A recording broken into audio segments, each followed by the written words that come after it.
जैसा कि हमने देखा था कि गाइडेड मीडियम में आपके जितने भी नेटवर्किंग डिवाइसेस है या कंप्यूटिंग डिवाइसेस है वो थ्रू वायर या फिर फिजिकल यानी कि जो कोई फिजिकल कनेक्शन होता है, कोई भौतिक बीच में चीज़ लगी होती है जिसकी मदद से हमारा कनेक्शन इस्टेब्लिश होता है।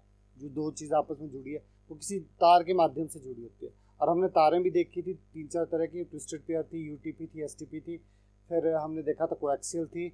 और एक चीज़ मैं उस दिन भी आपको बता रहा था, जो कोएक्सियल है वो यूटीपी से सस्ती होती है। यूटीपी मतलब यूटीपी जो केबल है वो महंगी है, बुक्स में गलत लिखा है आपके, ठीक है। तीसरा है आपका फाइबर ऑप्टिक केबल। तो 3 तरह की केबल्स हम यूज़ करते हैं गाइडेड में। अनगाइडेड मीडिया जो हम दूसरा पढ़ने वाले हैं, इसमें हमारे पास कोई भी फिजिकल कनेक्शन नहीं होता है, एक मतलब जो हमारे कंप्यूटर नेटवर्क पे जुड़े हुए उनके बीच में कनेक्शन इस्टेब्लिश तो होता है लेकिन बिना तारों के, इसीलिए इसको अनबाउंडेड भी बोलते हैं, बंधा नहीं होता, ठीक है। इसकी एक रेंज होती है, उस रेंज में चीज़ें जो हमारे कनेक्टिंग डिवाइस से कहीं भी मूव हो सकती है। नहीं तो अगर तार बिछी हो तो तार उठा के कहाँ चलोगे आप, ठीक है। तो इसके लिए जो कनेक्शंस के ऑप्शंस अवेलेबल है, जो मीडिया अवेलेबल है, उनमें सबसे पहले आपका माइक्रोवेव, ठीक है। माइक्रोवेव क्या है? माइक्रोवेव सिस्टम जो है वो रेडियो फ्रिक्वेंसीज को यूज़ करते हैं। आपकी साउंड वेव्स होती है, आपने पढ़ा होगा शायद छोटी क्लासेस में, आपको बताया था कि ध्वनि तरंगी होती है। तो ध्वनि तरंगों के साथ साथ इलेक्ट्रोमैग्नेटिक वेव्स भी होती है। इलेक्ट्रोमैग्नेटिक मतलब विद्युत और जो आपके चुंबकीय क्षेत्र बनाते हैं उनकी भी बहुत स्ट्रॉन्ग वेव्स होती हैं, और वो हमारे एनवायरनमेंट में अदरवाइज भी है। हम उन्हीं वेव्स को इस्तेमाल करके किसी भी टाइप की कम्युनिकेशन कर सकते हैं। तो माइक्रोवेव जो है वो उनमें से एक कैटेगरी है, ठीक है। हमने बहुत सारी कैटेगरीज में अपनी जो इलेक्ट्रोमैग्नेटिक वेव्स है उनको डिवाइड कर रखा है। तो माइक्रोवेव इज वन कैटेगरी। अच्छा, कैटेगराइजेशन कैसे हैं? आपको याद होगा, आपने प्रकाश के बारे में पढ़ा था, ठीक है। तो जैसे प्रकाश को हम एक विजिबल लाइट यानी कि जो प्रकाश हमें नजर आता है, और एक इनविजिबल लाइट भी होती है जिसमें हमारे पास दो तरह की थी, एक इंफ्रारेड थी और दूसरी अल्ट्रा वायलेट थी। आपने पढ़ा होगा उनके बारे में, क्योंकि ये कहते हैं स्पेक्ट्रम बनता है, तो स्पेक्ट्रम में जो रेड और वॉयलेट के बीच में लाइट आती है वो तो हमें नजर आती है, उसके अलावा लाइट्स हमें नजर नहीं आती, ठीक है। कुछ ऐसा पढ़ा था ना आपने 9th-10th में। तो जैसे लाइट का केस है वैसे ही साउंड का भी केस है। साउंड की भी हमारे को एक स्पेसिफिक फ्रिक्वेंसी रेंज की साउंड सुनाई देती है, उससे कम हो या उससे ज्यादा हो वो हमें सुनाई नहीं देती। तो एक खास रेंज की साउंड है जिसको हमने कहा है माइक्रोवेव साउंड या माइक्रोवेव सिग्नल, सॉरी, तो या माइक्रोवेव फ्रीक्वेंसी। तो खास रेंज की रेडियो सिग्नल्स है या इलेक्ट्रोमैग्नेटिक सिग्नल्स है, उन्हें हमने नाम दिया है क्या? माइक्रोवेव रेडियो सिग्नल्स, ठीक है। तो इनकी मदद से हमारे जो है वो हम किन्हीं भी दो कंप्यूटिंग डिवाइसेस को कनेक्ट कर सकते हैं, ठीक है। अब यहाँ पर कुछ लिमिटेशन बता रखी है कि microwave frequency can not bend और पास ऑब्स्टेकल लाइक है। इसकी लिमिटेशन है कि अगर आमने सामने बिल्कुल कोई चीज़ है तब तो ये कनेक्ट हो जाएगा, लेकिन अगर बीच में कोई दीवार आ गई, बीच में कोई पहाड़ आ गया, तो ये मुड़ नहीं सकती, ये सीधा लाइन ऑफ साइट में काम करती है। मतलब एक दूसरे के सामने अगर डिवाइसेस रखिए तो कनेक्शन बन जाएगा, अदरवाइज नहीं बन पाएगा, ठीक है। और signals become weaker after travelling a certain distance. इसमें ये ऐसा है कि कुछ दूरी तक ही माइक्रोवेव ट्रांसमिशन कर सकते हैं, अगर बहुत दूर चले जाए तो सिग्नल बहुत वीक हो जाएंगे, या तो हमें फिर पावर एम्पलीफिकेशन लगानी पड़ेगी, बीच में बूस्टर्स लगाने पड़ेंगे जो सिग्नल रिसीव करके दोबारा से बूस्ट करेंगे, ठीक है। अदरवाइज हमारे सिग्नल जो हैं वो हमारे सेंडर से रिसीवर तक नहीं पहुँच। ये देखो एक डायग्राम के थ्रू बताने की कोशिश करें कि जैसे ये एक माइक्रोवेव स्टेशन है, ये दूसरा माइक्रोवेव स्टेशन है, ये तीसरा माइक्रोवेव स्टेशन है। तो यहाँ से अगर यहाँ सिग्नल भेजनी हो तो, और अर्थ की बेंडिंग की वजह से ये खुद नहीं मुड़ते, ये सीधी लाइन की ही काम करते हैं, ठीक है। और जो माइक्रोवेव है वो 30 मील, 1 मील जो होता है लगभग 1.5 किलोमीटर के आसपास होता है, एग्जैक्ट डिफरेंस हो सकता है इसके कैलकुलेशन में। तो 30 मील तक का डाटा ट्रांसफ़र हो सकता है, या 30 मील तक ये कनेक्शन इस्टेब्लिश हो सकता है। तो ये जो हमारे छोटे छोटे लगे होते हैं टावर्स वगैरह, वो इसी टेक्नोलॉजी पे काम करते हैं, ठीक है। तो ये इसके कुछ बेनिफिट और वो। अगला है आपका रेडियो वेव्स। रेडियो वेव्स वही है जिस पे हमारे रेडियो, सिंपल रेडियो जो आपने सुने हैं या देखे हैं घर पे, अब तो खैर रेडियो वेव्स पे भी कम ही काम होता है, या फिर आपके FM AM और इस टाइप के जो पुराने रेडियोस हैं वो जो काम करते हैं वो रेडियो वेव्स पे काम।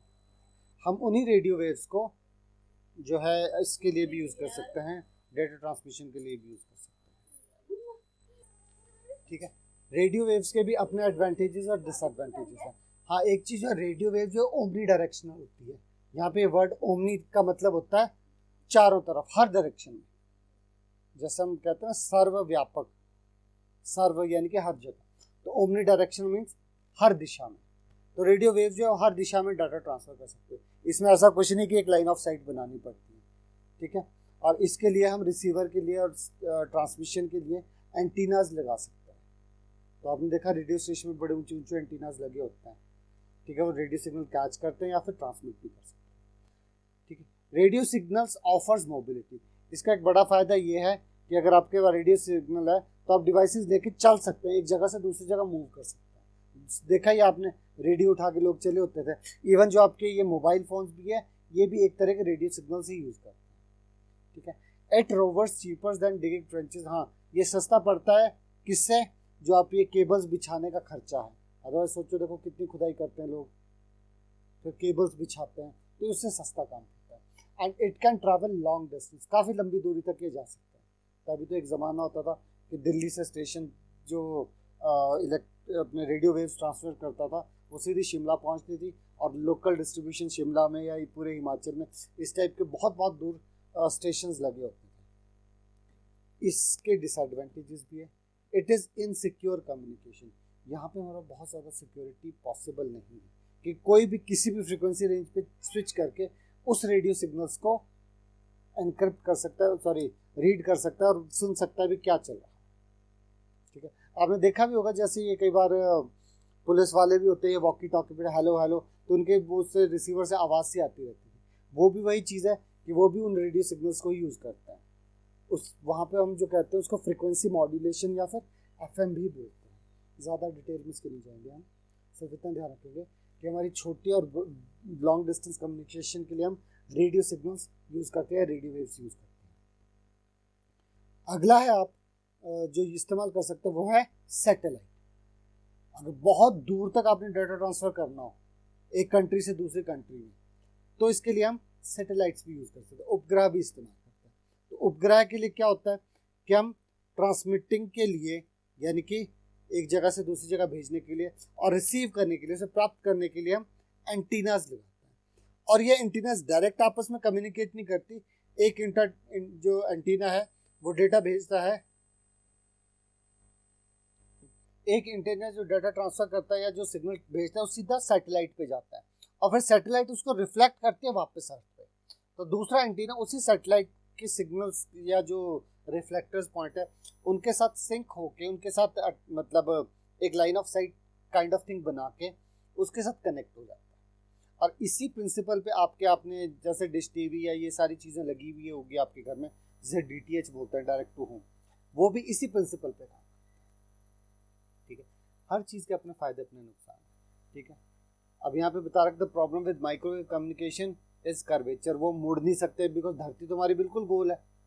ठीक है, तो कहीं पहाड़ आते हैं, कहीं बहुत सारी बिल्डिंगें वगैरह आती है, इसकी वजह से माइक्रोवेव काम नहीं कर सकता था, है ना। तो इस प्रॉब्लम को ओवरकम करने के लिए हमने सैटेलाइट लगा दिया। मतलब जो सैटेलाइट है वो भी माइक्रोवेव को ही इस्तेमाल करती है, लेकिन डायरेक्ट माइक्रोवेव ना इस्तेमाल करके हम यहाँ पर बीच में सैटेलाइट को इस्तेमाल करते हैं, बिकॉज जगह जगह पे स्टेशन लगाने बड़े मुश्किल थे। ठीक है, तो number of satellites owned by government, ये तो स्टैटिस्टिक्स है। ठीक है, और ये रिले स्टेशन का काम करते हैं। देखो लिखा है these satellites act as relay station. Relay station का मतलब है कि ये डाटा अपने पास रिसीव करके आगे भेज देते। ठीक है, या जो भी सिग्नल्स या जो भी कोई इंफॉर्मेशन है वो या एक जगह से जाएगा, सैटेलाइट रिसीव करेगी और उसको वापस दूसरी जगह। ठीक है, इसका एडवांटेजेस क्या है कि इसकी कवरेज तो बहुत हाई होगी, बहुत दूर दूर तक हम इसकी मदद से अपनी कंप्यूटिंग डिवाइसेस को कनेक्ट कर सकते हैं। ठीक है, और इंटर कॉन्टिनेंटल ट्रैफिक को भी, यानी कि एक कॉन्टिनेंट से दूसरे कॉन्टिनेंट में भी है, एक देश से दूसरे देश में भी हम सिग्नल ट्रांसमिट कर सकते हैं। लेकिन इसके नुकसान भी है। नुकसान क्या है? बहुत महंगा है, क्योंकि सैटेलाइट लगाना कोई बहुत आसान काम नहीं है। ठीक है। Overcrowding of available bandwidth due to low antenna gain, ये दूसरा है। इसके अलावा और जो चीज़ें हैं वो है आपके वाईफाई, ये आप घरों पे इस्तेमाल करते हैं। ठीक है, घरों पे अब तो आप हॉटस्पॉट बना के भी काम करते हैं, है ना, तो ये वाईफाई भी आप इस्तेमाल कर सकते हैं। वाईफाई का जो फुल फॉर्म है वो क्या है? वायरलेस फिडेलिटी, ये वाईफाई की फुल फॉर्म है। ठीक है, इसकी मदद से आप दो या दो से ज़्यादा डिवाइसेस को लोकली कनेक्ट कर सकते हैं, उनके बीच में डाटा शेयर कर सकते हैं और उनके बीच में कम्युनिकेशन हो सकता है। एक कंप्यूटर को दूसरे से जोड़ सकते हैं, एक फ़ोन को दूसरे से जोड़ सकते हैं। ये देखो बता रखा है जैसे हम अक्सर जोड़ते हैं। ठीक है, इसका एडवांटेजेस क्या है? It is easier to add remove, हम बड़ी आसानी से अपने डिवाइसेस अपने स्टेशन जोड़ सकते हैं। इंस्टॉलेशन आपको खैर कुछ करनी नहीं पड़ती, लेकिन जब करनी पड़ती थी तब भी आसान थी। छोटा सा वाईफाई डोंगल आता था, वो कंप्यूटर बड़े आसानी से लग जाता था। ठीक है, और access to a network can be everywhere within range, आप मतलब जितनी रेंज है आपके वाईफाई की, उस रेंज में कोई भी डिवाइस बड़े आराम से मूव भी कर सकता है, आप किसी भी टाइम हिला सकते हैं, तो वो कोई ज़्यादा बड़ी दिक्कत की बात नहीं थी। लेकिन इसके डिसएडवांटेजेस क्या थे?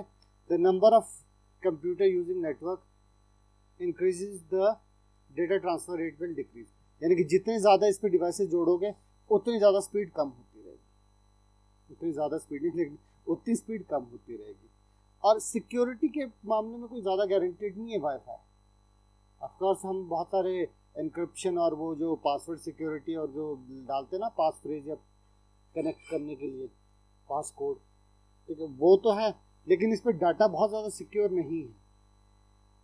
ठीक है, और डिवाइसेस जो है वो खास दूरी तक ही पॉइंट कवर कर सकती है, उससे ज़्यादा अगर दूर निकल जाओगे तो वाईफाई की डिवाइसेस भी डिस्कनेक्ट हो जाती है। फिर ब्लूटूथ है, ब्लूटूथ आपकी लाइन ऑफ साइट में, सॉरी लाइन ऑफ साइट में नहीं काम करता, ब्लूटूथ है ये और छोटे रेंज पे काम करता है।